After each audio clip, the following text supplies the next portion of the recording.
A billionaire CEO risked everything he'd built by falling for the one woman who saw through his fortune. And you won't believe how it started. The box hit the frozen pavement with a sickening crack, porcelain shattering inside. Emma knew it without looking, and all she could see was red. Red taillights. Red brake lights on the black Escalade that had swerved into her lane without warning, forcing her delivery van onto the shoulder of a Denver side street where ice turned asphalt into glass. Red fury burning behind her ribs as she shoved open the driver's door, boots crunching on snow mixed with road salt, breath clouding white in the December cold. Are you kidding me right now?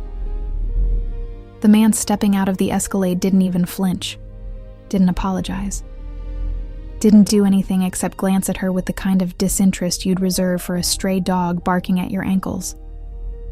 Tall, sharp-jawed, wearing a charcoal wool coat that probably cost more than her rent. He adjusted his watch, sleek, minimalist, the kind you didn't buy in stores, and finally looked at her. You were driving in the middle of the road. Emma's laugh came out bitter, disbelieving. I was driving in my lane. You cut me off because you couldn't be bothered to wait 3 seconds. I have somewhere to be. So do I.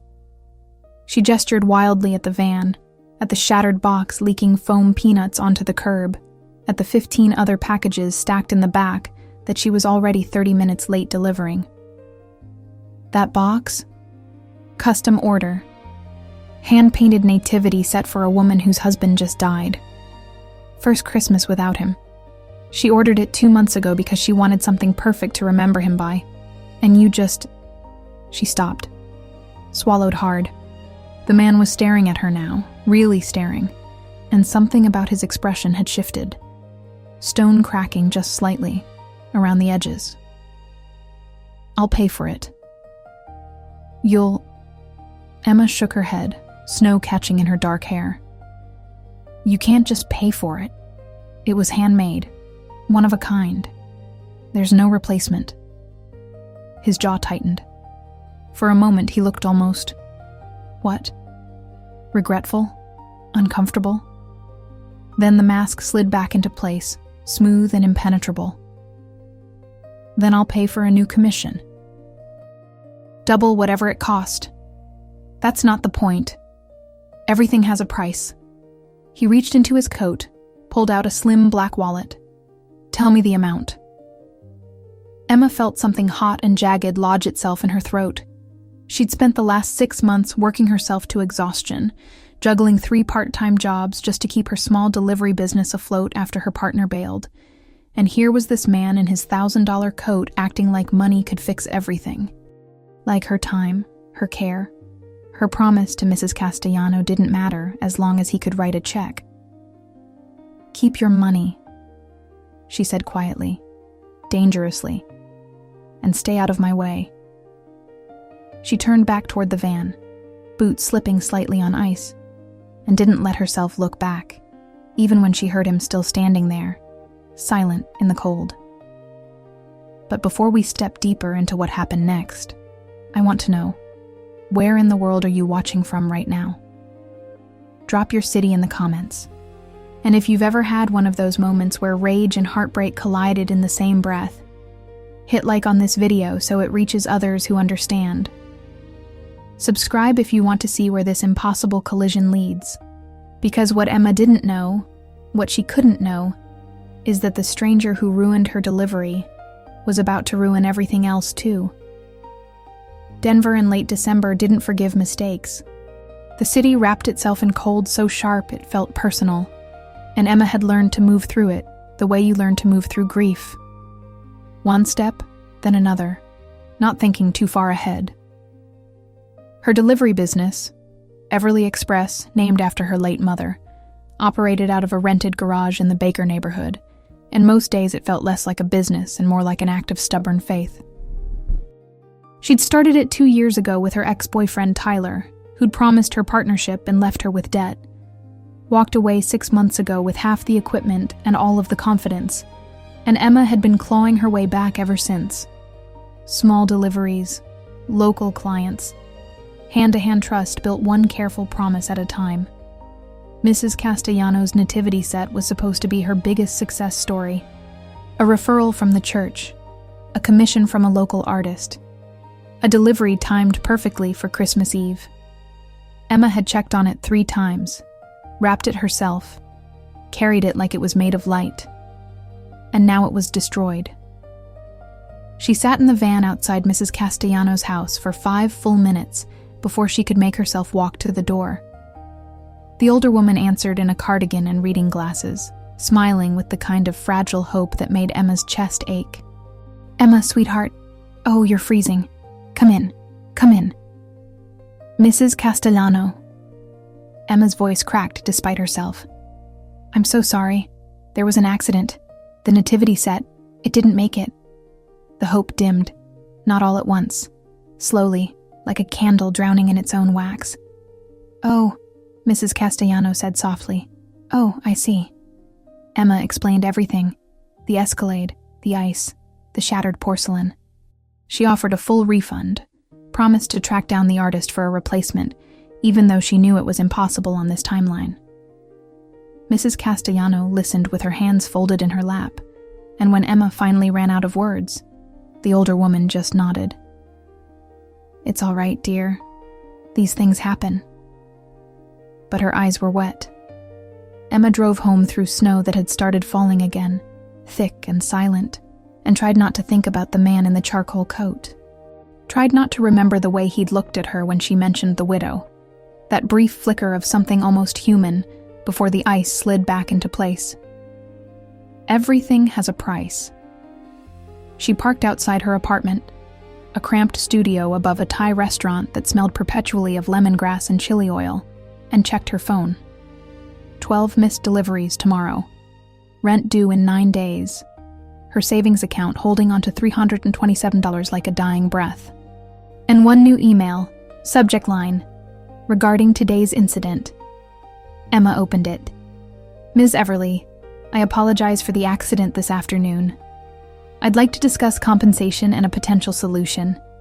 Please meet me tomorrow, 9 a.m., at the following address.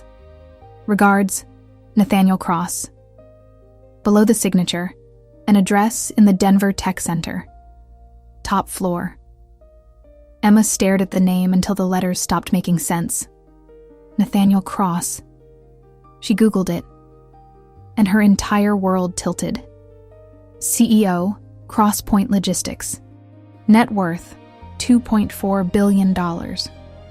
Industry leader in last-mile delivery systems and supply chain automation. The man who destroyed her delivery owned the biggest logistics empire in the western United States. The man she'd yelled at in the street controlled the same industry she was desperately trying to survive in. Emma closed her laptop, stared at the ceiling, and for the first time in months she started laughing, sharp and bitter and slightly unhinged, because of course this was her life. Outside, snow continued to fall. Inside, something much more dangerous had just begun. Emma didn't sleep. She lay in bed watching shadows from the street lamps stretch and shift across her ceiling, playing the scene over and over in her mind. His voice. That cold, dismissive glance. Everything has a price. The way he'd stood there in his expensive coat like the world was something he could rearrange with a checkbook and a signature. And now he wanted to meet. At 6 a.m., she gave up on sleep entirely, showered in water that never quite got hot enough, and stood in front of her closet trying to decide what you wore to face down a billionaire. She settled on dark jeans, boots, and a forest green sweater her mother had knitted years ago. The only piece of clothing she owned that felt like armor and comfort at the same time. The Crosspoint building was glass and steel, all sharp angles and reflective surfaces that caught the winter sun and threw it back like a challenge. Emma stood outside for a full minute, coffee cooling in her hand, before she forced herself through the revolving doors. The lobby was marble and silence. A receptionist with perfect posture and a smile like polished silver directed her to the top floor. "Mr. Cross is expecting you." The elevator rose so smoothly Emma couldn't feel it moving. Just the floor numbers climbing, her reflection staring back at her from mirrored walls, and the faint hum of machinery that probably cost more than her entire business. The doors opened onto a space that didn't feel like an office. It felt like the inside of a chess set. White walls, dark wood, floor-to-ceiling windows overlooking Denver sprawled out below, the Rockies rising in the distance like a held breath, and Nathaniel Cross standing at those windows with his back to her. "Ms. Everly." He didn't turn. "Thank you for coming." Emma stepped inside, boots silent on polished concrete. "I'm here. What do you want?" Now he turned. In daylight, he looked different.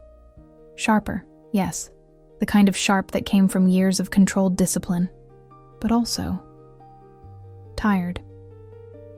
There were shadows under his eyes that his expensive suit couldn't hide, and when he looked at her, there was something searching in his expression that hadn't been there yesterday. "I want to fix what I broke." "You can't."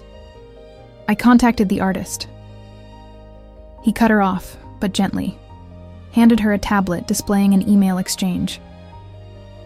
"Maria Chen. She's agreed to create a replacement nativity set. Rush order. It'll be ready in 4 days. Christmas Eve morning." Emma stared at the screen. At the timestamps, emails sent at 11 p.m., midnight, 2 a.m. At the price he'd offered, triple the original commission. "You did this last night?"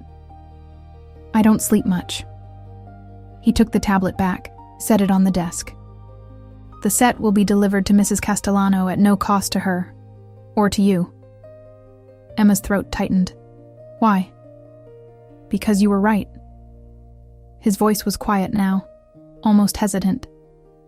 "It wasn't about the money, and I handled it poorly." She studied him, really looked at him for the first time. Past the suit and the cold exterior and the net worth that hung around him like weather. There was something deeply alone in his eyes. "Okay," she said finally. "Thank you. I mean it." He nodded, cleared his throat. "There's something else." "Of course there was. I've been following your business, Everly Express." He gestured to a file on his desk, a file with her company name printed across the top. "You're operating on a shoestring budget, 3 employees, all part-time, 42% on-time delivery rate, which is impressive given your resources, but not sustainable." Emma's jaw tightened. "Did you just research me?" "I research everyone I'm about to make an offer to." "An offer?" Nathaniel met her eyes. "I want to hire you. Contract position. 4 weeks, through the Christmas season. Crosspoint handles high-volume logistics, but we've been trying to break into hyper-local personal delivery services. White glove, human touch operations. You do that naturally. I want you to consult. Show my team how you build client relationships, how you make people trust you." Emma laughed, a short, disbelieving sound. "You want me to teach your empire how to pretend it has a heart?" Something flickered across his face, almost like pain. "I want you to teach us how to do it right," he said quietly. "And I'll pay you $50,000. The number hit her like cold water. 50,000.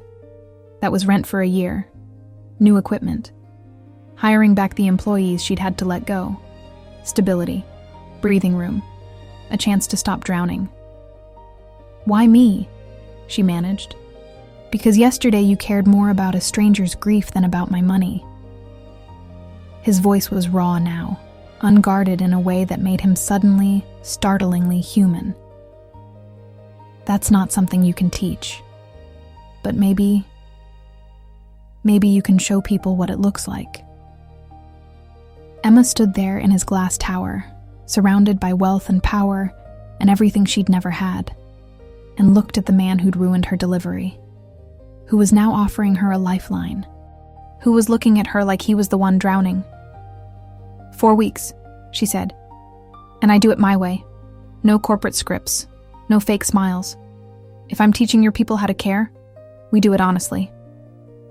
Nathaniel Cross smiled. Small, barely there, but real. Deal. He extended his hand.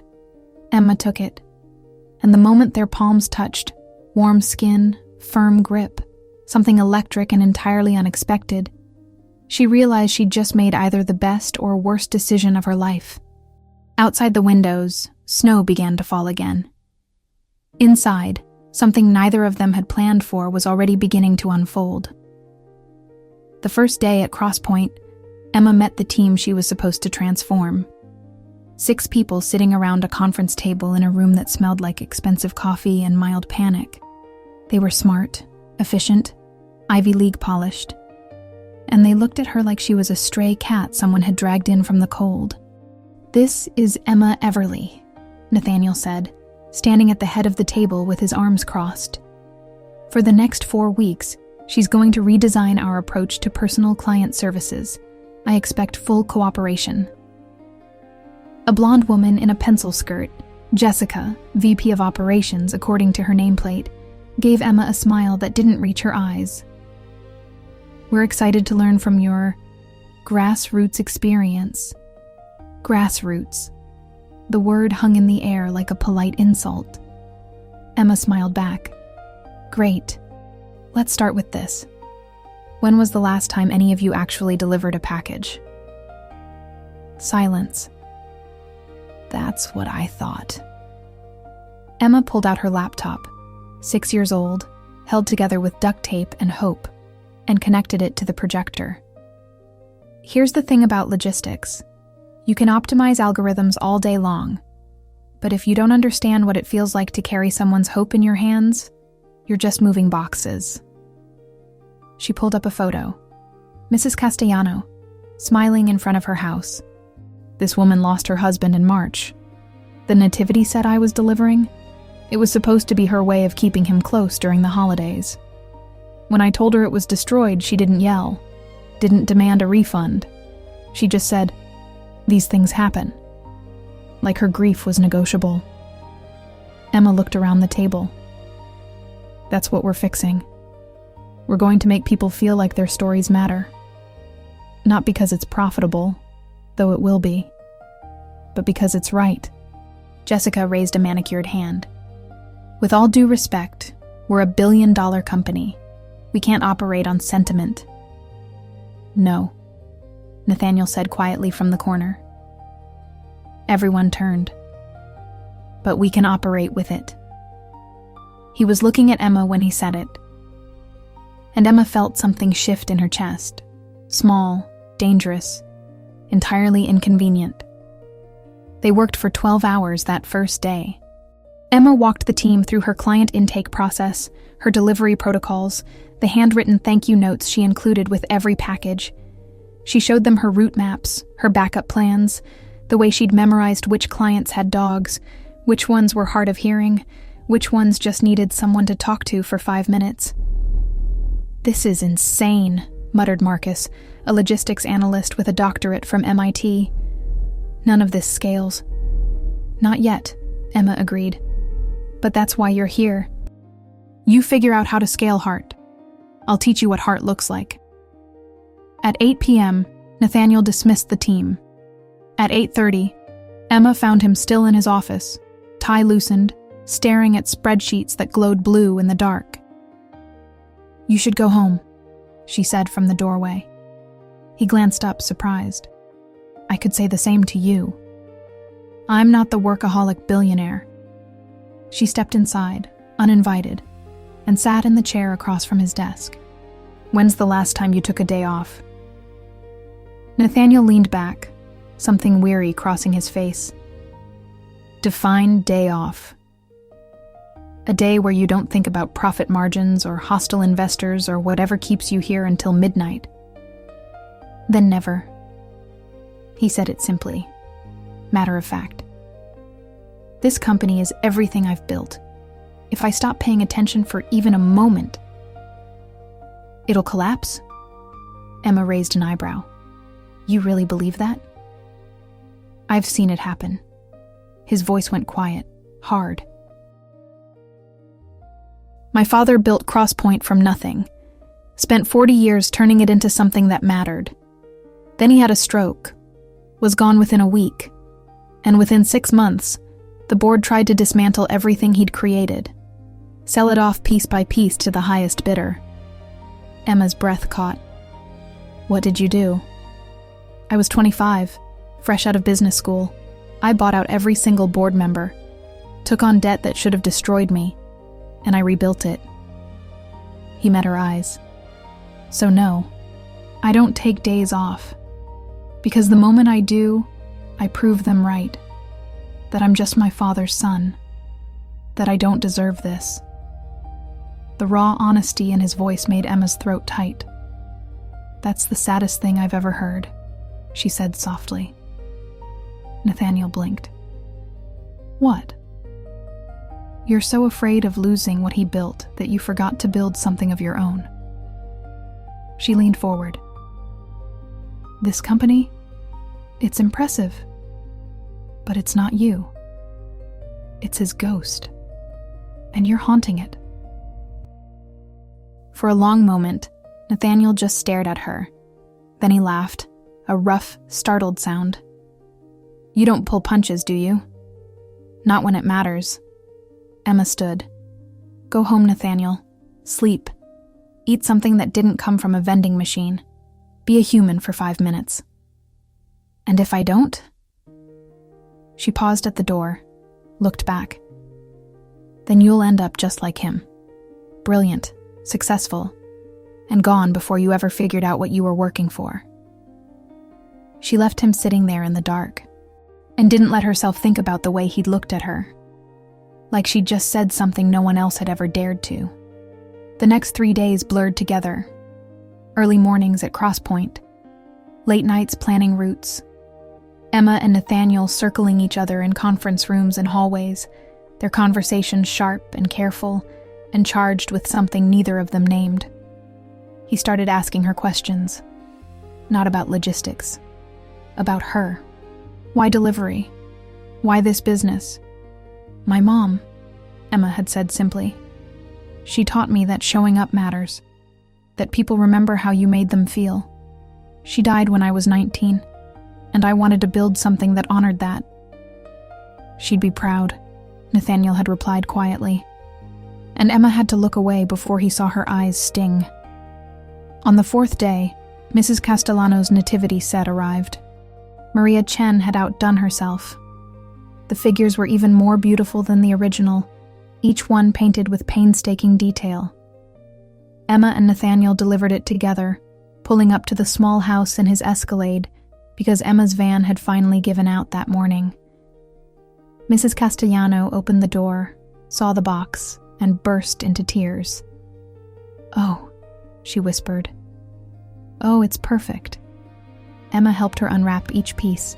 Mary, Joseph, the infant Christ, the shepherds and angels and animals, all nestled in hand-painted straw. My Anthony, Mrs. Castellano said softly, touching the tiny face of Joseph.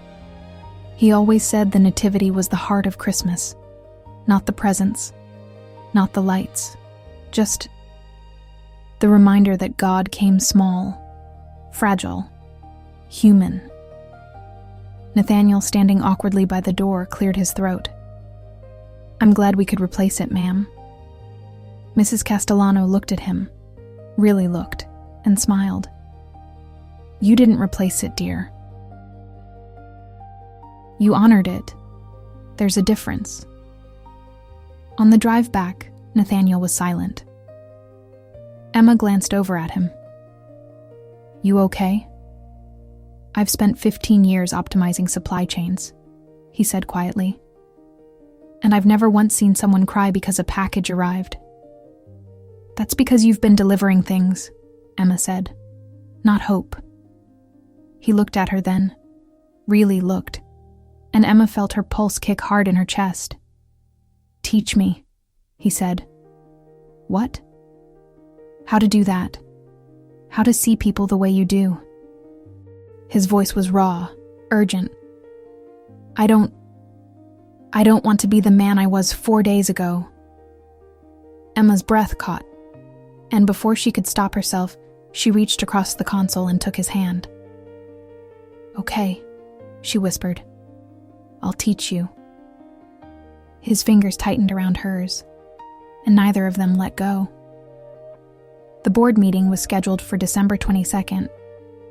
Emma didn't know about it until she walked into Nathaniel's office and found him standing at the windows, shoulders rigid, jaw tight.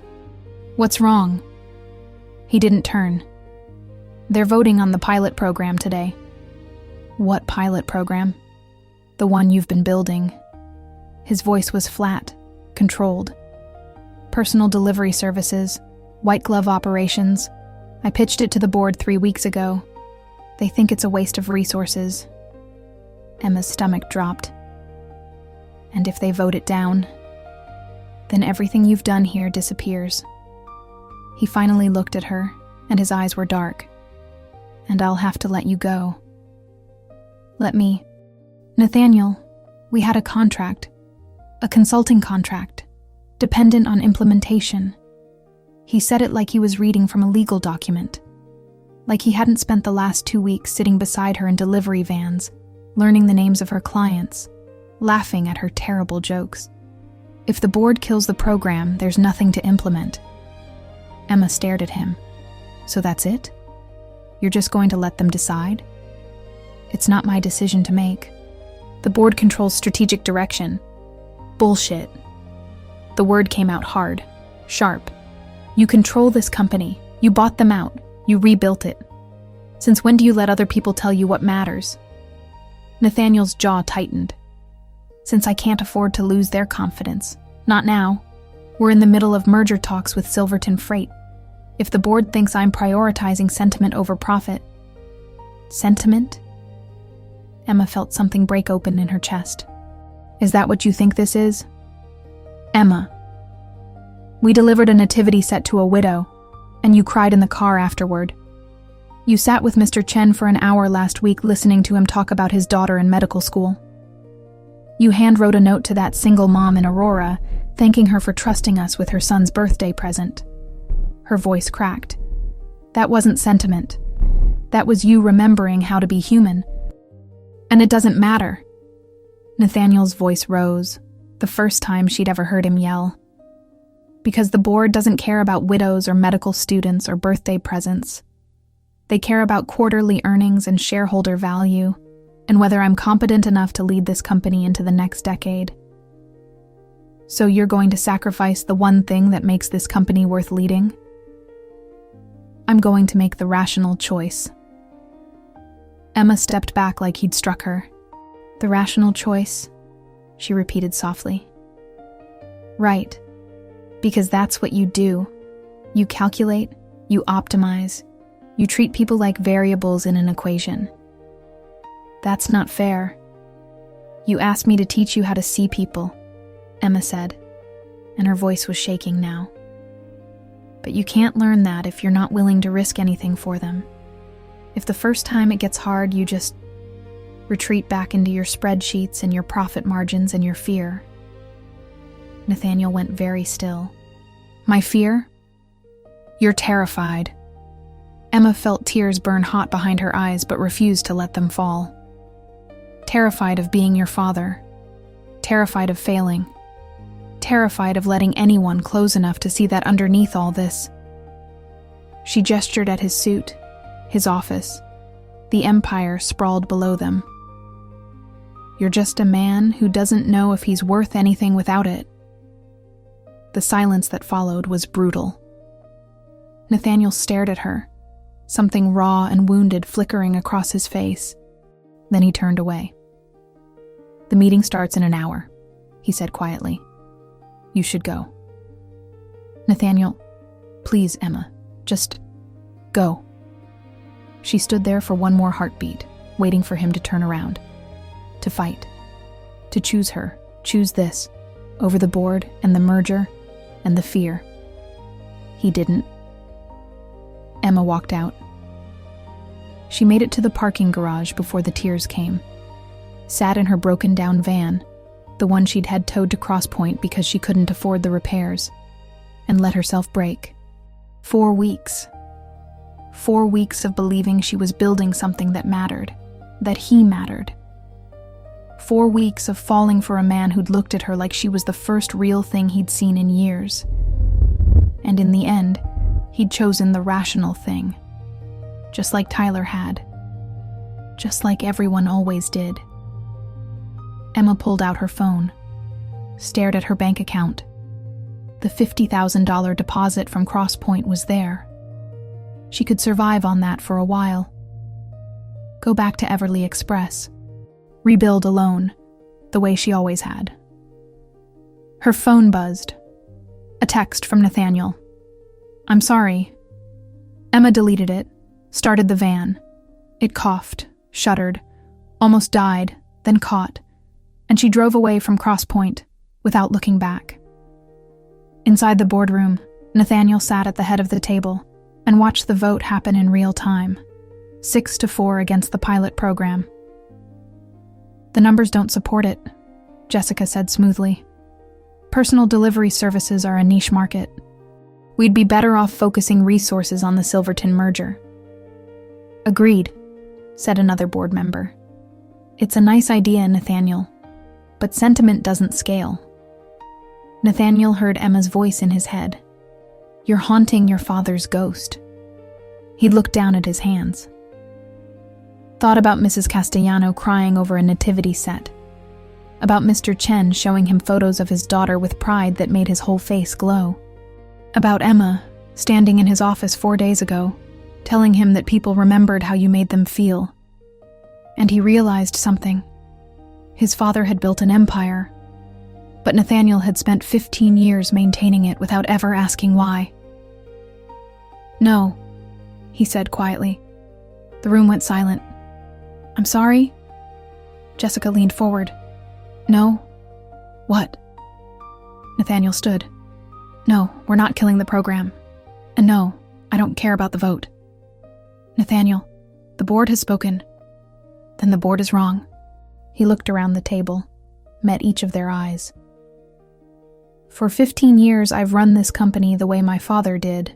Efficient, profitable, safe. And I've been miserable every single day." Someone cleared their throat uncomfortably.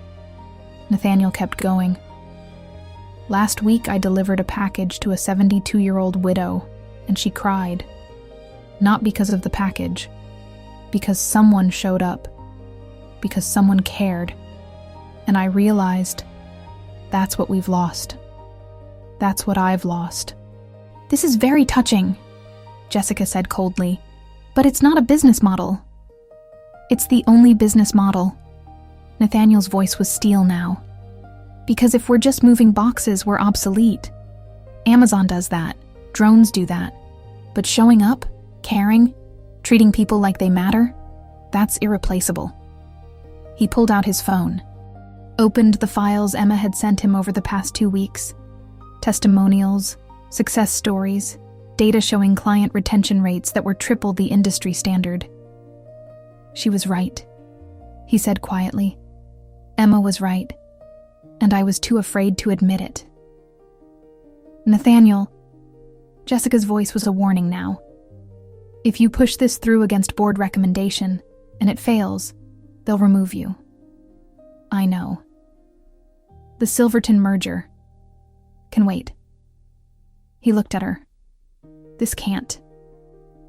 The room erupted in protests. Nathaniel silenced them with a single raised hand. "I'm implementing the pilot program," he said. "Effective immediately. Anyone who has a problem with that can submit their resignation by end of business today." He walked out of the boardroom, took the elevator down 43 floors, and went to find the woman he'd just risked everything for. Emma was halfway to Boulder when her phone rang. She almost didn't answer.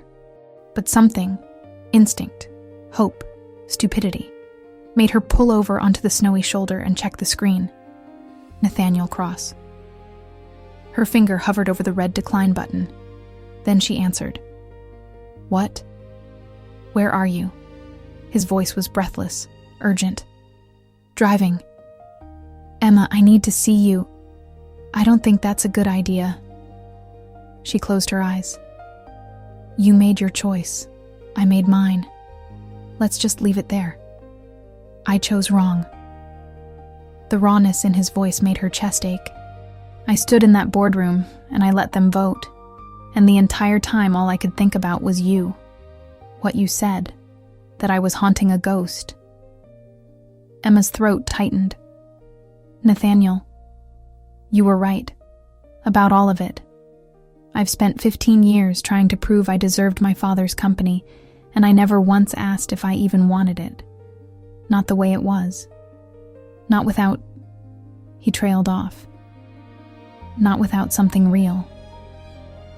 What are you saying? I'm saying I overruled the board. I'm implementing your program. And I'm probably going to lose everything because of it. He laughed, shaky, disbelieving. And I don't care.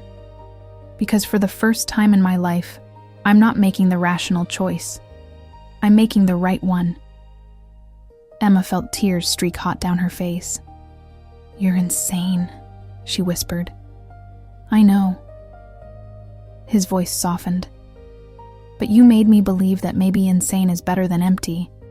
She sat there on the side of the highway, snow falling soft against the windshield, and felt something break open in her chest. Something that had been locked tight since Tyler left. Since her mother died. Since she'd learned that hope was a luxury she couldn't afford. Where are you? She asked. Your apartment. I've been sitting outside for 20 minutes trying to figure out what to say.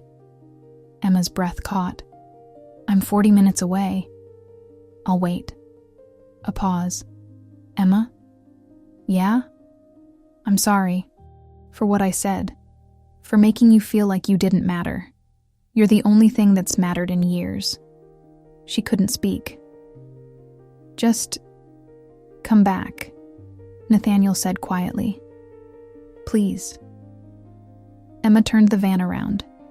He was sitting on the steps outside her building when she pulled up, still in his suit, tie gone, looking completely out of place and utterly perfect. Emma parked, got out, stood there on the sidewalk with snow catching in her hair. Nathaniel stood too. I don't know how to do this, he said. I don't know how to be with someone without turning it into a transaction, without calculating risk and benefit and exit strategies. I don't want your exit strategy, Emma said. Her voice shook. I want you. The version of you that cried in the car, that learned my clients' names, that stayed up until 2 a.m. commissioning a nativity set for a woman you'd never met. That version of me didn't exist until you. Nathaniel took a step closer. You broke something open in me, Emma. Something I didn't know was locked. Good. She closed the distance between them. Because you broke something in me too. What? The belief that I had to do everything alone. Her voice cracked. That needing someone made me weak.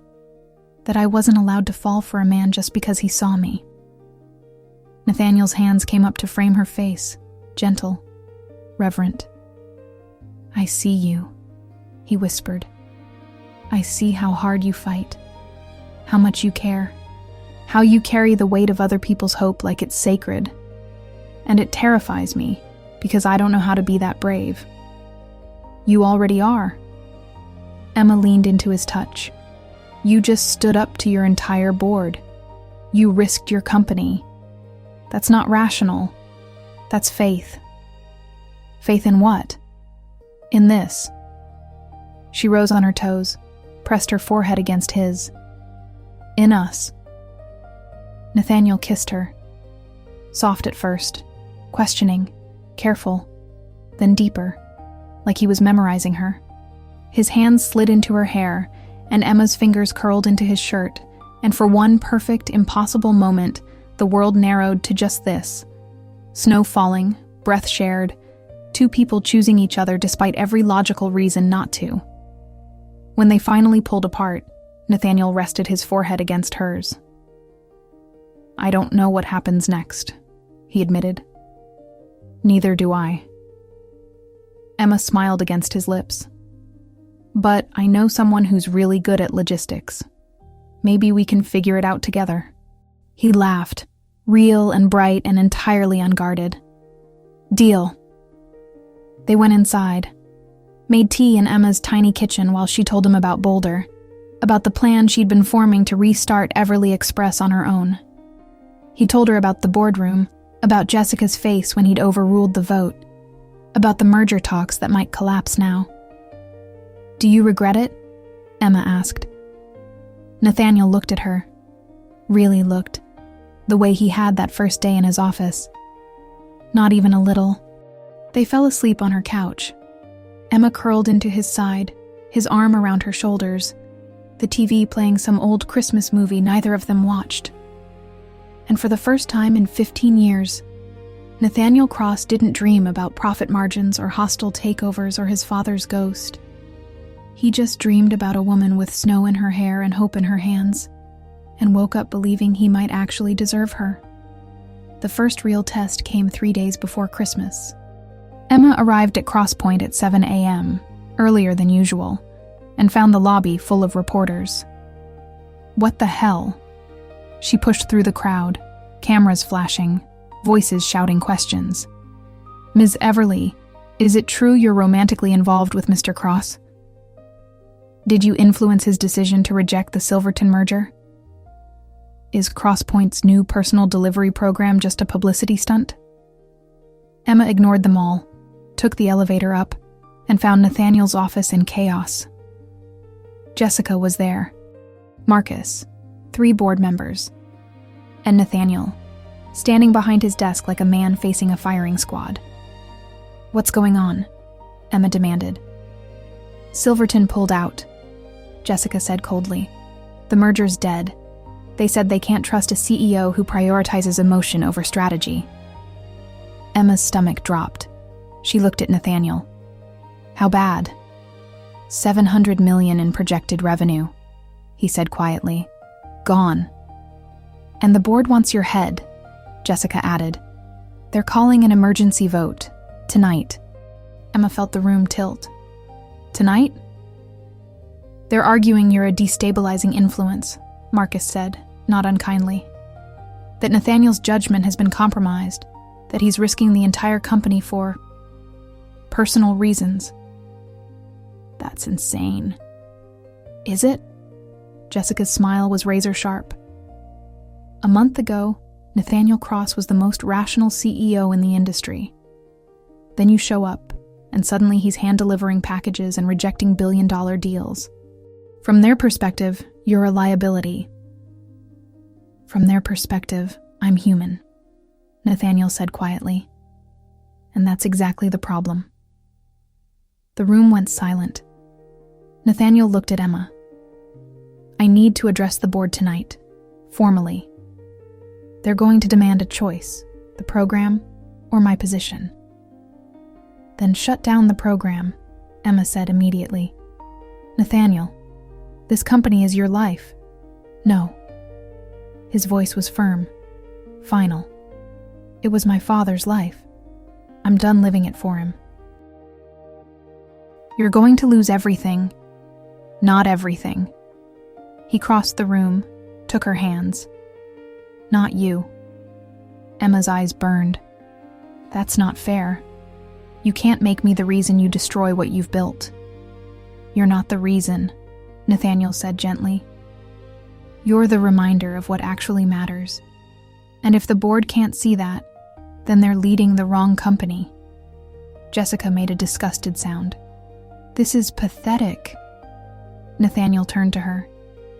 You're right. It is pathetic. I've spent 15 years being afraid. Afraid of failing. Afraid of being weak. Afraid of letting anyone see that I'm just a man who doesn't know how to be anything except productive. His voice roughened. Emma taught me that there's more. That showing up for people, caring about their stories, treating them like they matter, that's not weakness. That's the only thing worth building a company on. And if you lose Crosspoint, then I'll build something else. He looked at Emma. With her, Emma felt her heart crack wide open. The board meeting was at 6 p.m. Emma wasn't allowed inside, only executives and board members. So she sat in the waiting area, watching through the glass walls as Nathaniel stood before 12 people who held his future in their hands. She couldn't hear what he was saying, but she could see his face. The way he stood straight, shoulders back, no apology in his posture. The way he gestured to the screen behind him, showing photos Emma recognized. Mrs. Castellano's nativity set, Mr. Chen's daughter, the single mom in Aurora, client after client whose lives had been touched by something more than efficient delivery. Jessica stood, said something sharp. Nathaniel responded calmly. The vote began. Emma watched hands rise. 1, 3, 5, 7 votes against him. Nathaniel bowed his head, and Emma felt her world collapse. He walked out 20 minutes later, face unreadable, and Emma stood. Nathaniel, they're removing me as CEO, he said quietly, effective January 1st. Emma's breath caught. Oh God, Nathaniel, I'm so sorry. Don't be. He took her hands. I made my choice. I'd make it again. But your company was never really mine. He smiled, sad, but real. It was always his. I've just been trying to prove I could carry it, but I don't want to carry someone else's dream anymore, Emma. I want to build my own. What does that mean? Nathaniel pulled her close, pressed his forehead against hers. It means I'm done being afraid, he whispered. It means I'm choosing you. The program, the work that actually matters, even if it means starting over. Emma felt tears slip free. You're insane. I know. He kissed her softly. But I learned from the best. They left Crosspoint together, walked out through the lobby where reporters were already gathering, cameras flashing, questions shouted. Mr. Cross, is it true you've been removed? Will you fight the board's decision? What's next for Crosspoint? Nathaniel stopped at the doors, turned back to the cameras.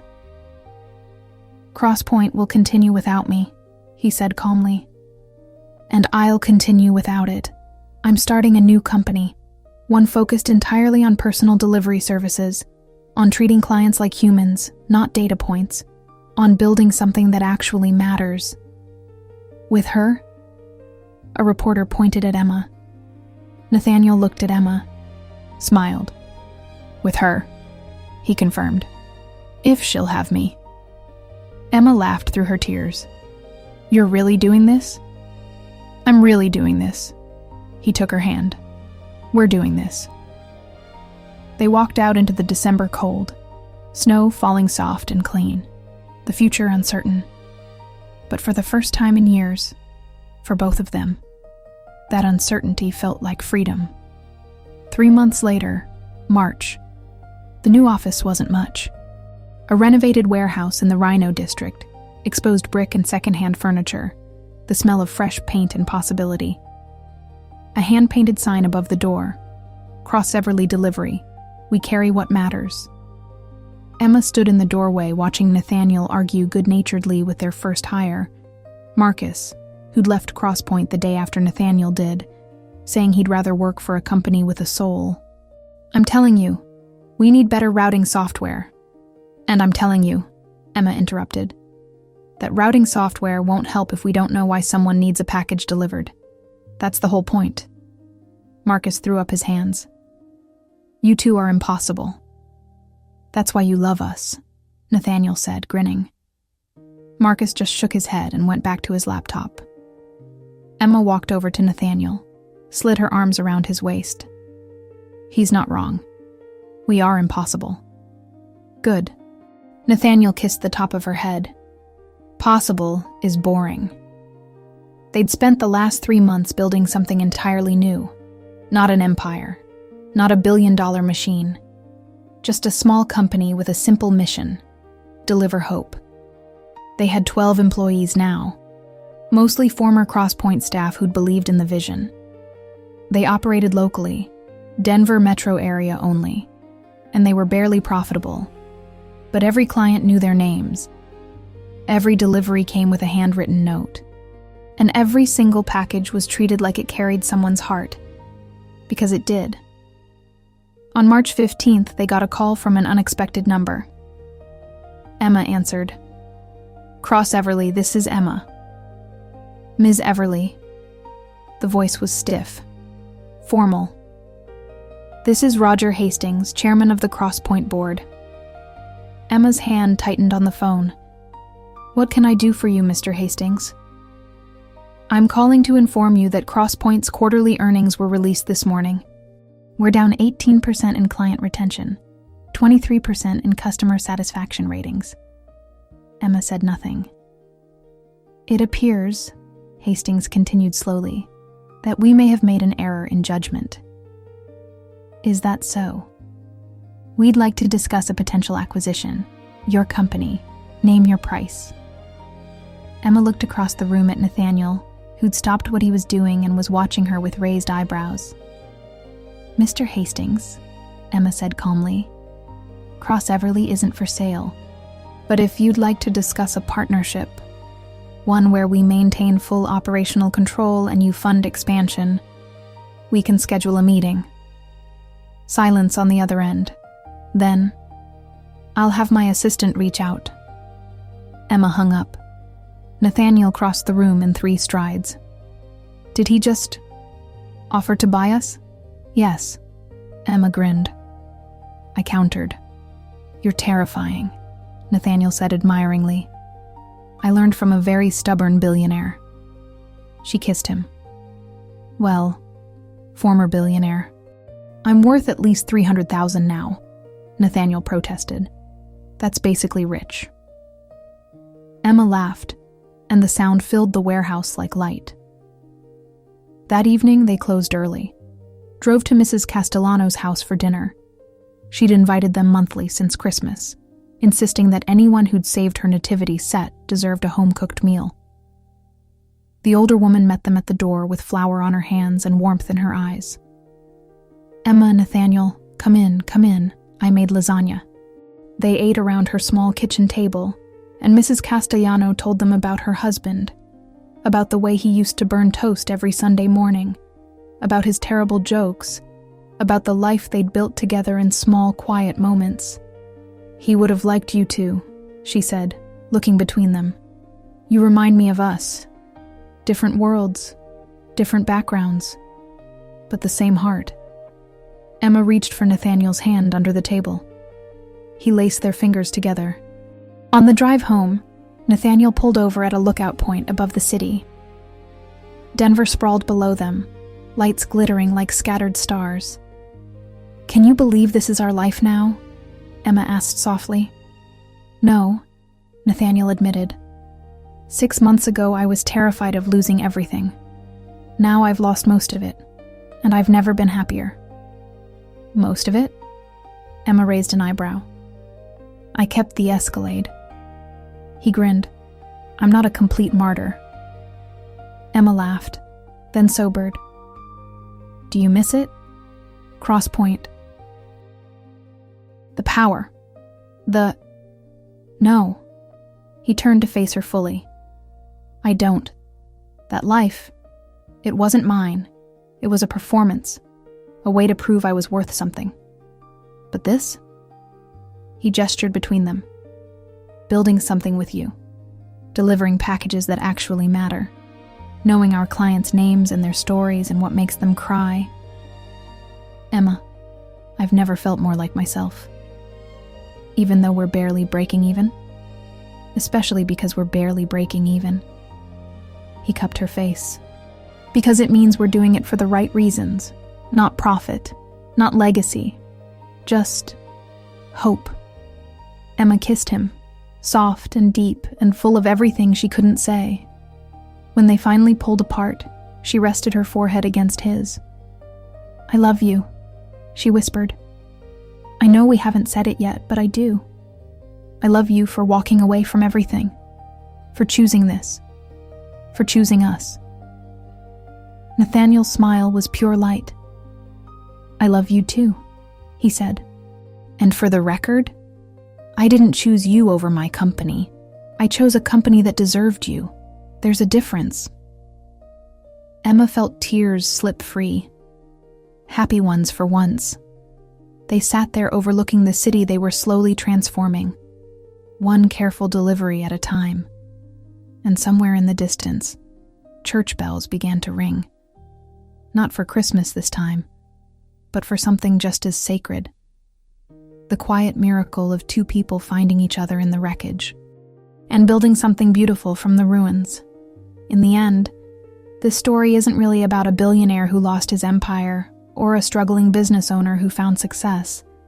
It's about the courage to choose connection over control, to risk everything safe and certain for something real and terrifying and worth it. Because the truth is, we all have our own versions of Crosspoint, the things we've built to prove we're enough, the masks we wear to hide how afraid we are of being seen. And sometimes the bravest thing we can do is walk away from what we thought we needed, and toward the person who reminds us what we've always been looking for. If this story moved something in you, if it made you think about what you're building your life on, what you're afraid to risk, what you're choosing every single day, I want to hear about it. Drop your rating from 0 to 10 in the comments. Tell me what moment hit you hardest. Tell me if you've ever had to choose between the life you built and the life you wanted. And if you believe that some stories don't just entertain, but transform the way we see love, courage, and what it means to truly show up for another person, then subscribe. Because there are more journeys like this waiting. More characters learning that the greatest risk isn't losing everything. It's never allowing yourself to have something that matters. Thank you for being here, for reading, for believing that hope is something we carry, one careful delivery at a time.